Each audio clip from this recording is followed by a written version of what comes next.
여러분 성경을 읽으시면서 이제 창세기 3장을 읽으시면 타락 이야기잖아요. 타락 이야기를 읽으시면서 이런 생각 안 하십니까? 타락이 없었으면 얼마나 좋았을까? 왜 굳이 이렇게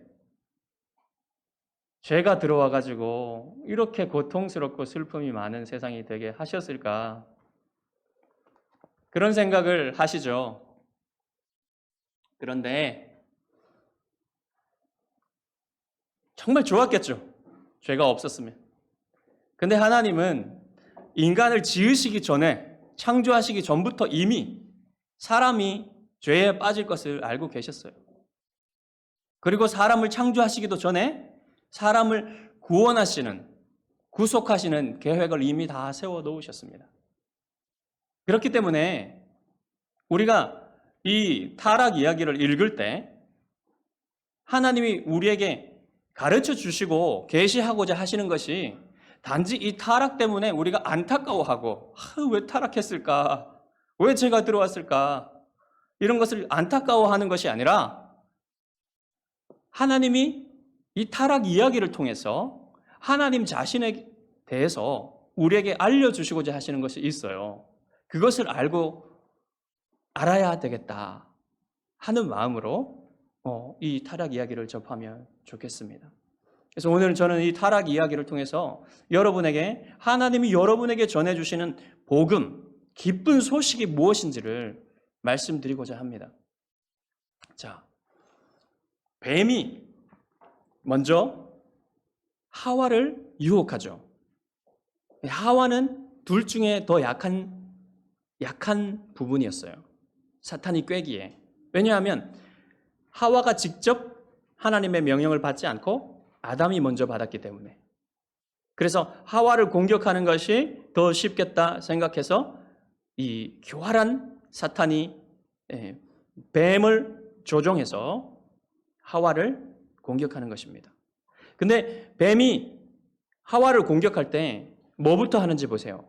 질문부터 던지죠. 근데 이 질문이 하나님의 선한 의도를 마치 악한 의도가 있는 것처럼 질문을 해서 그 마음에 균열을 일으키고 그 마음에 뭔가 하나님에 대한 의심을 일으키는 그런 방법을 써요. 아주 교활하고 간교하죠. 이렇게 질문을 던지니까 하와의 마음에 뭔가 동요가 일어났어요. 그래서 하와가 대답을 하죠. 대답을 하는데 보니까 하나님이 명령하신 그대로 대답하는 것이 아니라 진리의 뭔가를 더하고 빼는 게 생겼어요. 뭐를 더합니까? 만지지도 말라를 더했죠. 그 다음에 반드시를 뺐습니다. 그래서 하나님의 명령의 무서움, 엄중함, 이것을 약화시키는 것으로 만들어버렸어요. 죽을까 하노라 이렇게 만들어버렸어요. 여러분, 이게 굉장히 우리가 배워야 될 중요한 부분입니다. 그러니까 진리를 진리 그대로 가지고 있지 않고 진리에 뭔가를 더하고 뭔가를 빼면은 그때가 사탄에게 속기 쉬운 때라는 거예요. 바로 그때 사탄이 이 하와의 마음속에 뭔가 공격하기 쉬운 변화가 일어났다는 사실을 그때 캐치하고서는 사탄이 뭐라고 말합니까? 뱀이 뭐라고 말합니까? 결코 죽지 않을 것이다. 그렇죠. 이렇게 거짓을 확 주입시키는 그런 때를 캐치한 거예요. 그리고 나서 반쪽 진리를 얘기해요, 이제. 반쪽 진리. 너희가 먹으면 어떻게 되냐면 하나님처럼 될 거야. 그 선악을 알게 하는 지혜에 있어서 하나님처럼 될 거야. 그래서 하나님이 그걸 막고 있는 거야. 이런 식으로 얘기를 하는 거죠. 이게 반쪽 진리예요. 여러분, 자꾸 제가 여보라 그러네요. 여러분 하려고 그러는 겁니다. 이 사탄이 우리를 속일 때요. 반쪽 진리를 가지고 속여요. 진리를 전체로 다 얘기하거나 진리를 정확하게 얘기하면 정말 그거는 문제가 없죠. 그런데 반쪽의 진리를 가지고 얘기하면 뭔가 어두운 것은 뒤에 숨기고 있어요. 반쪽만 얘기하는 거예요. 여러분 보세요. 사단이 뭐라고, 지금 뱀이 뭐라고 합니까? 너희가 그것을 먹는 날에는 너희 눈이 밝아져 하나님과 같이 되어 선악을 알 줄 하나님이 아심이니라 그러죠. 근데 여러분, 사람은 이미 하나님을 닮은 존재잖아요. 그리고 하나님은 우리가 하나님을 더 닮기를 원하시는 분이시지 그것을 막고 계시는 분이 아니란 말이에요. 마치 뱀은 하나님이 우리가 더 나은 인간이 되고 더 하나님을 닮은 지혜로운 존재가 되는 것에 대해서 막고 있는 것처럼 얘기하잖아요. 이게 반쪽 진리라는 거예요. 이렇게 여러분 이단도 그렇고요. 사이비도 그렇고 사기치는 사람들도 이런 식으로 해요. 사탄의 방법을 사용하는 겁니다. 반쪽만 싹 해가지고 마치 이게 좋은 것이 있는 것처럼 얘기해서 사탕발림 해가지고 하면은 사람들이 넘어가는 거죠. 이렇게 많이 넘어가는 겁니다. 여러분 신천지가 사용하는 복음방도 바로 이런 방법을 사용하는 거예요. 처음에는 안 알려줘요. 무엇을 얘기하려고 하는지. 나중에 되면요 이제 이만희의 이름을 얘기하기 시작하는 겁니다. 자, 그래서 이제 사탄이 이렇게 속임을 하니까 여자의 마음이 이제 뭔가 변화가 생겼어요. 그래서 여자가 그 사탄이 얘기하는 나무를 보니까 아주 먹음직스럽고 아주 보암직하고 더 나를 지혜롭게 만들 것 같은 그런 느낌이 들어요. 이게 참 사탄의 말에 있는 마력이에요. 이게. 여러분 반지의 제왕을 보면요, 두 개의 탑, 영화 보셨나요? 그 두 개의 탑에 보면 이 백색의 마법사 간달프가 아니라 사루만이 있죠. 백색의 마법사 사루만이 아이센가드의 주인인데 두 개의 탑 중에 하나의 탑이죠. 그 사루만의 능력이 뭐냐면 이 말로 사람들을 조종하는 거예요. 사루만이 말을 하면 선한 것도 악하게 보이고 악한 것도 선하게 보이는 능력이 있어요. 바로 사탄의 능력이 이런 겁니다. 사탄의 말을 듣기 시작하면 뭔가 평소에는 그렇게 보이지 않던 것들이 다르게 보이기 시작하는 거예요. 그래서 하와가 보니까 가장 지금 사탄이 말한 핵심이 뭐예요? 나를 더 지혜롭게 만들어서 하나님처럼 선악을 내가 스스로 분별할 수 있는 그런 능력을 갖게 될 것 같다. 이런 생각을 품는 겁니다. 그래서 결국 그 갈망을 이기지 못하고 선악과를 따먹고 말죠. 그러면 여러분, 옆에 있던 아담은 뭐 했겠습니까? 아담도 동조한 거예요. 거부하지 않은 거예요. 아내가 말하니까 그냥 같이 먹은 겁니다. 그래서 두 사람은 모두 죄에 빠지고 말았어요. 여러분, 하나님이 아담에게 맡겨준 책임이 뭡니까? 이 에덴 동산, 이 동산은 성전이었죠. 하나님을 만나는. 이 성전을 지키는 제사장으로서의 가장 큰 역할을 아담이 맡고 있었어요. 그런데 그 역할을 다 하지 못하는 겁니다. 결국 실패하고 말았죠. 여러분, 만약에 이런 생각 해보셨습니까? 왜 하나님이 굳이 거기다가 선악과를 두셔가지고 왜 죄를 짓게 만드셨을까? 근데 여러분, 저는 거기에 선악과가 없었어도 사람은 죄를 지었을 거라고 생각합니다. 왜 그러냐면요, 거기에 선악과가 있어서 사람이 죄를 지은 게 아니에요. 왜냐하면 여러분 사탄이 죄를 지었던 걸 생각해 보십시오. 원래 사탄도 선한 존재로 창조되었어요. 이 사탄이 뭔가 있어서 그 마음이 교만하게 되었습니까? 아니잖아요. 사탄에겐 선악과 같은 게 없었어요. 그냥 그 마음이 하나님을 반역하고 하나님과 같이 되어서 내가 하나님의 자리에 올라서겠다.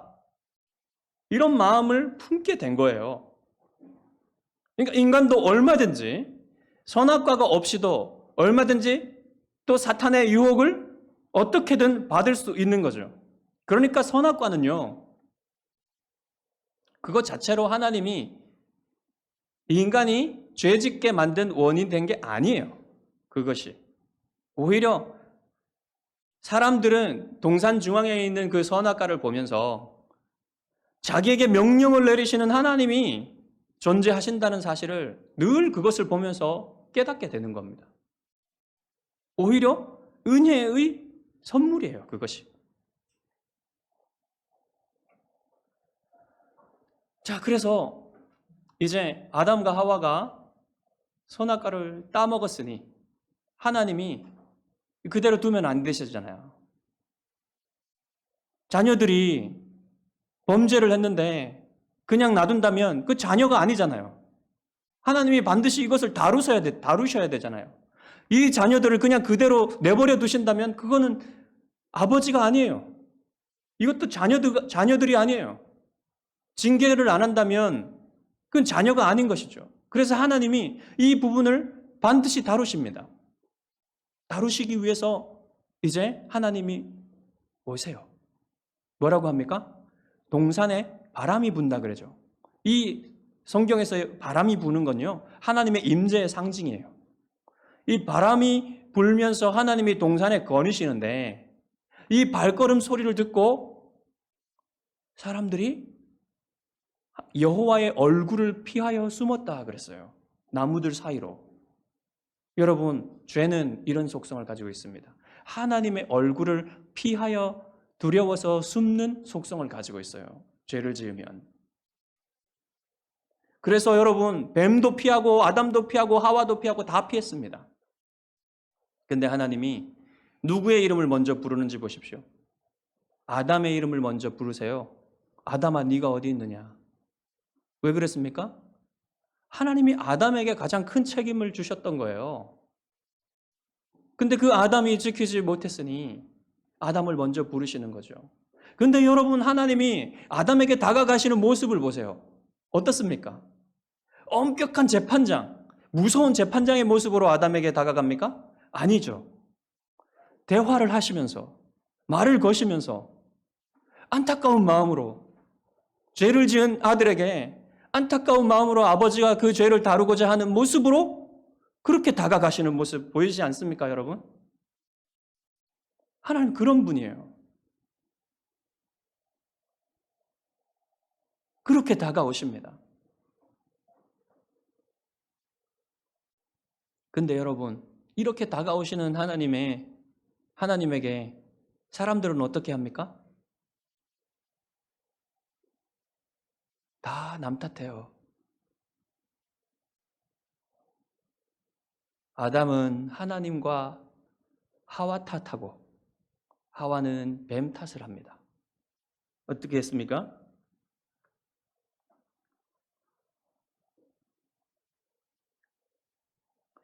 이렇게 11절에 보시면 누가 너의 벗었음을 내게 알렸느냐?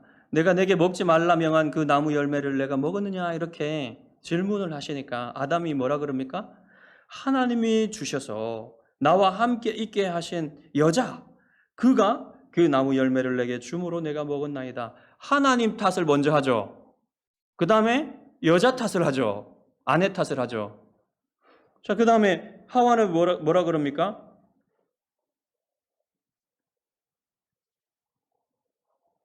뱀이 나를 꿰물어 내가 먹었나이다 이러잖아요. 이거 다 지금 남 탓하고 있어요. 여러분, 이게 또 죄의 속성이에요. 남 탓하는 거. 우리도 그러지 않습니까?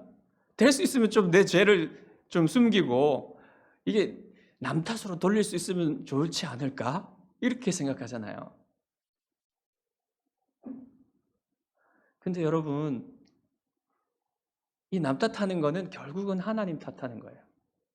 왜 그러냐면 지금 주어진 환경, 내 주변의 환경, 그리고 내 주변에 주신 사람들, 하나님이 허락하신 거 아닙니까? 그렇죠. 그러면 그 사람들이나 환경을 탓하는 것은 부모님 탓하는 거, 아내 탓하는 거, 남편 탓하는 거, 자식 탓하는 거, 아버지 탓하는 거, 엄마 탓하는 거, 다 뭡니까? 하나님이 허락하신 그 상황을 탓하는 것이기 때문에 결국은 하나님을 탓하는 거예요. 그러니까 우리 탓하지 맙시다. 탓하는 것은 결국은 하나님을 향하게 되고요. 감사하는 것보다 훨씬 믿음이 없는 것을 보여주는 거예요. 그러니까 여러분, 할 수 있으면 여러분 감사하십시오. 그것이 여러분의 믿음을 나타내는 방법이에요. 탓해봤자 좋은 것 하나도 없습니다. 될 수 있으면 탓하지 맙시다, 여러분. 네. 자, 그래가지고 이제 어떻게 됐습니까? 이제 탓을 하니까 하나님이 뭐라 그러십니까? 이제 심판을 선언하셔야 돼요, 하나님이. 근데 심판을 선언할 때 누구에게 먼저 선언하십니까? 뱀에게 먼저 선언하시죠? 근데 여러분 보세요. 뱀에게는 어떤 질문도 하지 않으십니다. 완전 차별하시지 않아요? 어이구, 하나님 차별하시는 분이시네. 이게 하나님한테 어떤 악한 것이 있는 거 아니야? 차별적인 분 아니야? 이렇게 생각하면 어리석은 거겠죠. 왜냐하면 이 차별은 은혜이기 때문에. 여러분, 뱀은 마땅히 심판을 받아야 마땅한 거예요. 그리고 사람도 심판을 받아야 마땅한 거죠. 그런데 사람에게는 심판을 하지 않으시고 하나님이 은혜를 주신다는 것이 바로 이 차별에 들어있는 하나님의 은혜인 거예요. 그러니까 이 차별은, 하나님의 모든 차별은 은혜의 차별이에요. 그것을 정말 하나님이 깨닫기 원하십니다.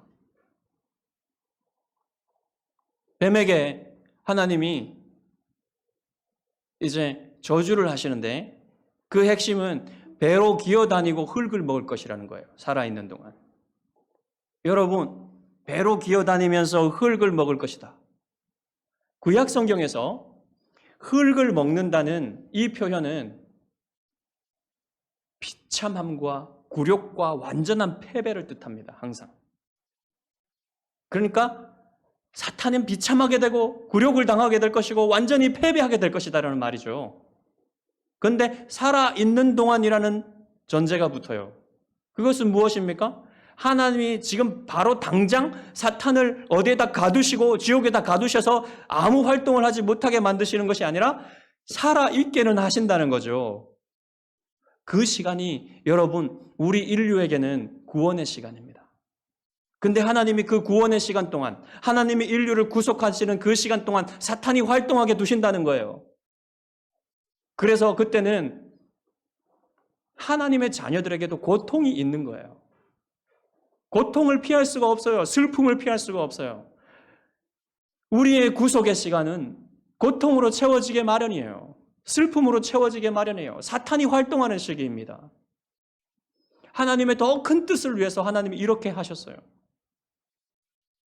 왜요? 고통이 없고 슬픔이 없지. 예수님만 믿고 구원을 받으면, 하나님의 자녀가 되면 모든 것이 형통하고 다 성공하고 좋으면 좋겠는데 그렇지가 않게 하셨습니다. 왜 그렇습니까? 만약에 여러분 예수님 믿고 하나님 자녀 되면 다 부자 되고 다 성공하고 다 건강하고 살아있는 동안 너무나 해피하면, 모든 고통이 사라지면 정말 여러분 하나님이 사람을 구원하신 그 하나님의 목적이 성취되겠습니까? 아니라고 생각해요. 아닙니다. 사람은 만약 그렇다면요, 또다시 이 아담과 하와가 가졌던 가장 좋은 그 상태에서도 타락했듯이 사람은 그 성공만 바라보며 그 해피한 것만 바라보며 하나님은 바라보지 않을 거예요. 그래서 하나님은 우리에게 여전히 고통과 슬픔을 남겨두십니다.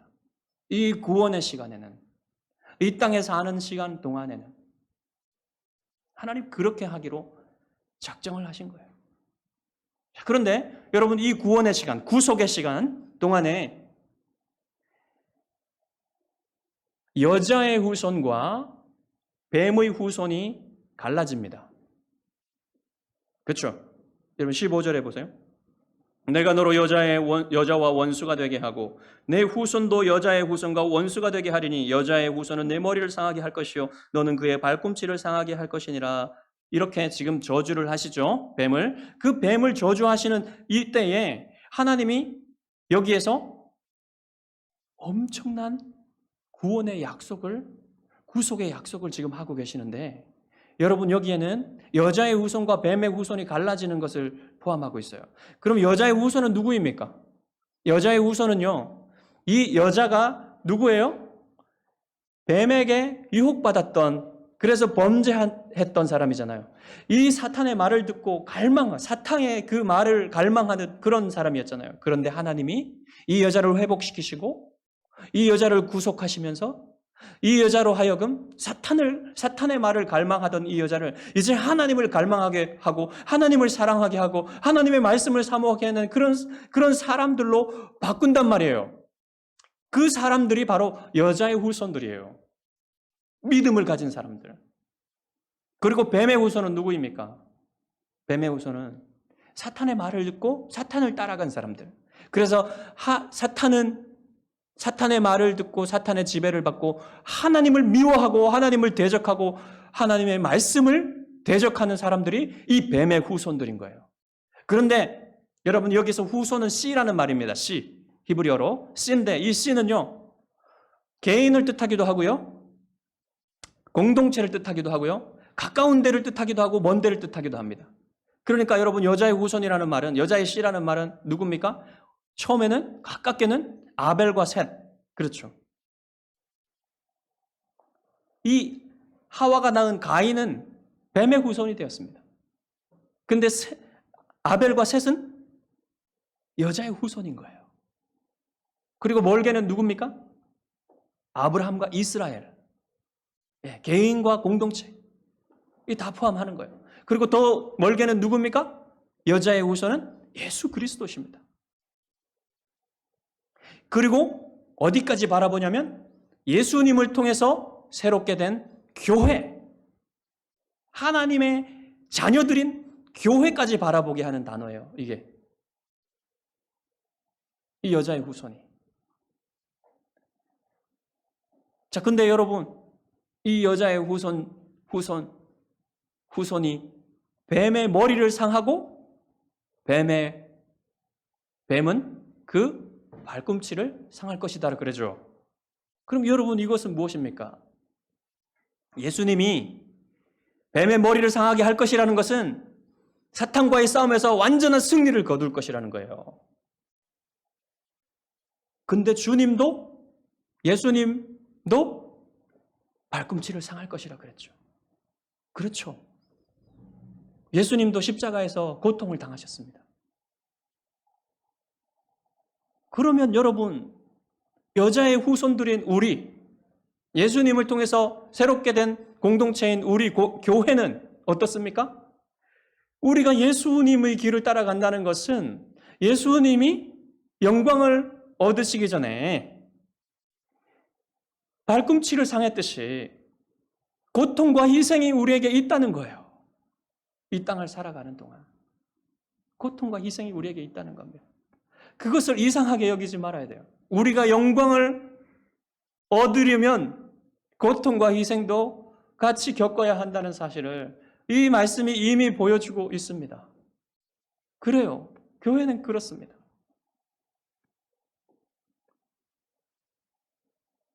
그런 공동체가 교회인 거예요. 그렇지만 여러분, 그럼에도 불구하고 하나님이 고통받는 교회, 슬픔에 빠져있는 교회를 그냥 두시지 않으시고 늘 아버지처럼 늘 버리지 않으시고 사랑하고 계시다는 사실. 여러분 그것을 기억하시기 바랍니다. 자, 그 다음에 이제 뱀에게 저주를 선포하시고 심판을 선포하실 그때 바로 복음을 그 안에 담아 주셨죠. 그 다음에 이제 아담과 하와에게 심판을 선언하셔야 됩니다. 아담과 하와에게 어떤 심판을 선언하셨습니까? 저주를? 아담은 먼저 하와에게 주셨죠. 하와는 잉태하는 고통을 더할 것이라 그랬어요. 그리고 너는 남편을 원하고 남편은 너를 다스릴 것이다 그랬죠. 여러분 이게 뭡니까? 여러분 잉태하는 고통 잘 아시죠? 네. 잉태하는 고통이 더해질 것이라 그랬는데 이것도 사실은 여러분 저주만 있는 건 아니에요. 여기에는 하나님의 사랑이 담겨 있습니다. 뭐냐면 하와가 여러분 여자들이 이 세상을 그렇다면 무슨 희망 가지고 무슨 소망 가지고 살아가는 겁니까? 바로 자녀를 낳으면서 이 자녀가 여자의 후손, 약속하신 그 여자의 후손, 사탄의 머리를 깨부수고 우리를 구원하실 그 여자의 후손이지 않을까라는 그런 소망을 가지고 자녀를 낳고 기르게 된다는 거예요. 얼마나 좋은 겁니까? 복음이죠, 여자들에게. 그 믿음의 사람들은 다 이 소망을 가지고 자녀를 출산하게 되는 거예요. 그래서 그 믿음의 사람들이 이어져 온 거죠. 그리스도까지. 그 다음에 네가 남편을 원한다 그랬는데요. 이것은 또 남편이 너를 다스리라 그랬는데 여러분 여기에는 좀 그렇죠. 여기에는 남편과 아내의 마음이 예전 같지 않게 될 것이라는 것을 말해주고 있는 겁니다. 쉽지 않아요. 서로 주도권 경쟁을 하고 아내는 남편을 장악하려 하고 남편은 실제로 아내를 다스리게 됩니다. 그리스도께서 새롭게 하시기 전까지는 이게 여러분 역사가 보여주지 않아요? 얼마나 여자들은 열등하게 취급받았어요. 그렇게 되었잖아요. 그런 역사가 있죠. 그 다음에 남편에게는 이 아담에게는 어떤 저주가 내려졌습니까? 땅이 예전과 같지 않게 됐어요. 땅이 저주를 받아서 엉겅퀴와 가시를 낸다 그랬어요. 이것은 사람들이 먹을 수 없는 것을 낸다는 겁니다. 그러니까 고통이 심해져 육체적인 고통이 노동의 고통이 심해진 거예요. 그래서 여러분 자원이 부족하게 되기 때문에 먹을 것이 부족하게 되기 때문에 경쟁과 노동의 고통이 훨씬 심해져서 쉼이 없는 노동을 하게 되는 거예요. 그러니까 전쟁도 하고 막 이렇게 되는 거죠.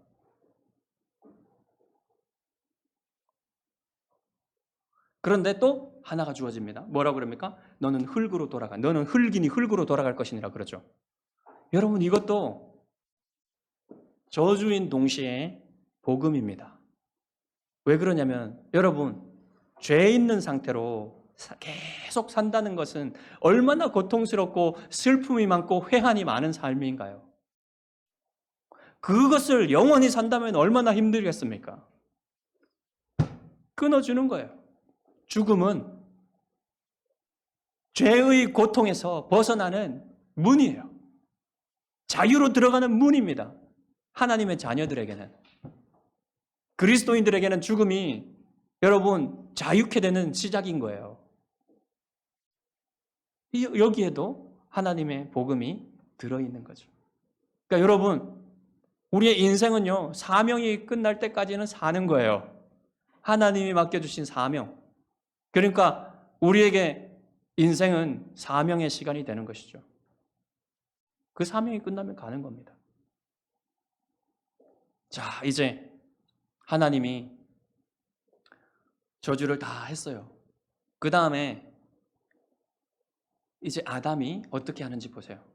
에덴 동산에서 쫓겨나기 전에 아담이 하와의 이름을 지어줍니다.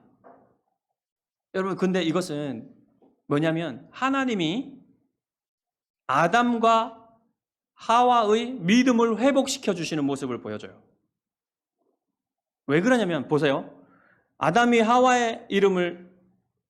아내의 이름을 하와라고 짓습니다. 하와는 무슨 뜻입니까? 모든 산자의 어머니란 뜻이죠. 모든 산자의 어머니란 말은 무슨 말이냐면 아담이 하나님이 약속하신 것을 믿었다는 것을 보여주는 거예요. 이 하와를 통해서 약속의 자손, 여자의 후손이 태어날 것을 믿고 이 하와를 통하여 많은 사람들이 태어날 것을 그 하나님의 약속을 믿는 그 마음을 담아서 하와라고 이름 지어준 거예요.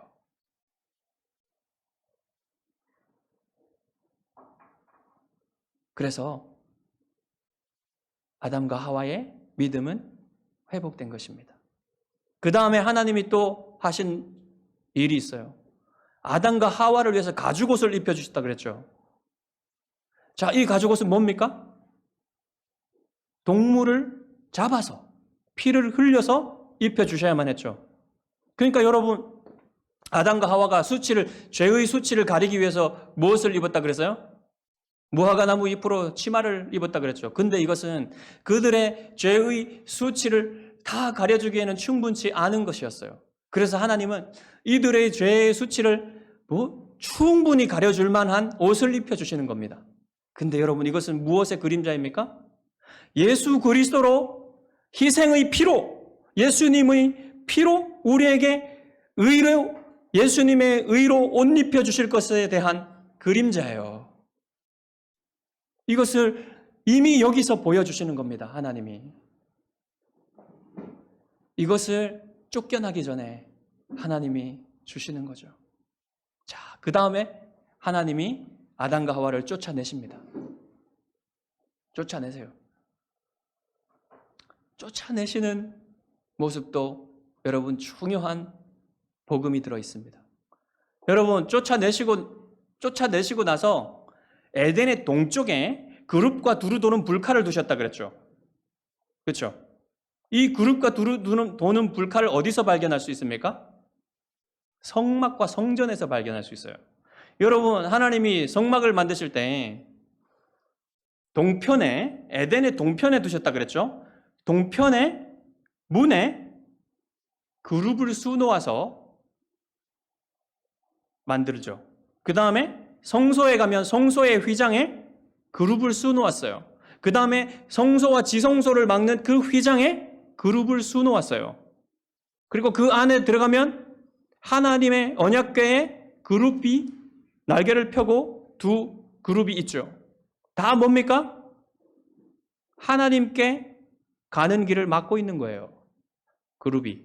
그러니까 생명나무로 들어가는 길을 막고 있었죠. 그룹이. 그것은 바로 무엇을 의미하냐면 이 성전이었던 동산을 막고 있어서 생명나무에 이르는 길이 막혀 있다는 것은 이 생명나무는 하나님과 만나서 교제하는 것의 상징인 거예요. 그러니까 이 하나님과 이제 더 이상 일상적으로 만날 수 없다는 것을 말해주고 있는 거예요. 이제 에덴 동산에서 쫓겨난 후에는요, 일상적으로 하나님을 만날 수가 없어요. 만나고 싶다고 만날 수가 없어요. 아주 특별하게 하나님이 어떤 사람을 선택적으로 만나주시는 겁니다. 근데 하나님이 이스라엘 백성에게는 하나님이 백성을 만나주시는 길을 열어놓으셨는데 바로 그것이 성전이에요. 근데 이 성전에 들어가려면 반드시 성전에 들어가서 하나님을 만나려면 뭐가 필요합니까? 피의 제사가 필요한 거예요. 바로 그것이 예수 그리스도의 피를 상징하는 겁니다. 예수 그리스도의 피를, 앞으로 오실 예수 그리스도의 피를 모형적으로 보여주는 거예요. 그래서 여러분, 예수님이 십자가에서 자기 몸을 찢으시고 피 흘리셨을 때 어떤 일이 일어났습니까? 지성소와 성소를 가르고 있었던 그 휘장이 위에서부터 아래로 두 갈래로 찢어지면서 이때까지는 하나님께로 일상적으로 나아가서 하나님과 교제할 수 없었던 사람들이 생명나무에 이르는 길로 들어가서 하나님을 만날 수 있는 길이 열리게 된 거예요. 여러분, 이러한 복음을 이미 여러분 이 타락 이야기 속에 하나님은 담아두고 계신 겁니다. 이것을 하나님이 역사 가운데서 쭉 펼쳐가실 거예요. 그래서 우리를 구원하신다는 이야기입니다. 여러분, 하나님이 얼마나 좋은 분이십니까? 얼마나 은혜로우신 아버지세요.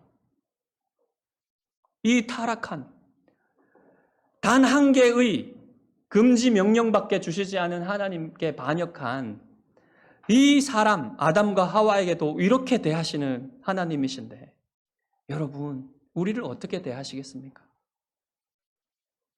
여러분, 좀 실패해도 괜찮습니다. 좀 넘어져도 괜찮아요. 하나님이 용서해 주시고 다시 일으키실 겁니다. 그것을 믿으시기 바랍니다. 그리고 앞으로 다가세요. 다시 일어나서 믿음으로 걸어가세요. 그 하나님이 원하시는 건 그거예요. 여러분, 고통이 있어요. 슬픔이 있어요. 그래도 인내할 수 있습니다. 왜 그렇습니까? 하나님이 우리를 버리시지 않으시기 때문에 그래요. 하나님은 우리를 끝까지 버리시지 않는 아버지세요. 그렇기 때문에 우리가 인내할 수 있는 겁니다. 여러분, 그렇기 때문에 우리가 믿지 않는 사람보다 나을 수 있는 부분이 그거예요. 조금 더 심판자가 되지 맙시다. 조금만. 우리 주변에 있는 사람들 실패하고 넘어지고 잘못해도 조금만 덜 심판합시다. 하나님처럼. 우리는 막 심판하려고 하죠. 조금만 덜 심판했으면 좋겠어요. 그리고 인내하고. 왜요? 하나님이 그래도 사랑하시니까. 기도하겠습니다.